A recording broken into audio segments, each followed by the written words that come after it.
Сдруженијето на пензионери на општина Кочани утре во големата сала на Центарот за култура Бели Могри со почеток во 11 часот ќе го одржи традиционалниот новогодишен концерт на народни песни, музика и ора,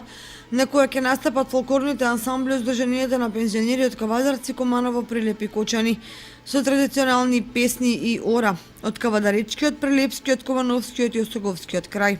Пред концертот се очекува на пригодна свеченост под председателот на Сојузот на Сдруженијата на пензионери на Македонија Салтир Каравски, на истакнати поединци од Кочанското здружение да им врачи признание по повод 70 годишнината на пензионерската организација на Македонија.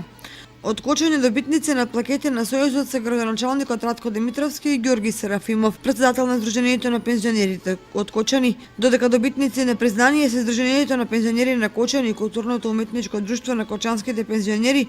како и Мирко Накиевски, Костадин Стојанов и Киро Герасимов. На свеченоста председателот на Сдруженијето на пензионери од Кочани Ѓорги Серафимов на 34 поединци и организации ќе им врачи плакети во знак на благодарност за успешна соработка со Кочанската пензионерска организација. Свеченоста која ќе се одржи во големата сала на националната установа Центар за култура Бели Могри ќе биде затоплена, а влезот на концертот е бесплатен. Со ова Сдруженијето на пензионери ја одбележува годишнината од постоењето на Сдруженијето и 70 години пензионерско организирање во Македонија.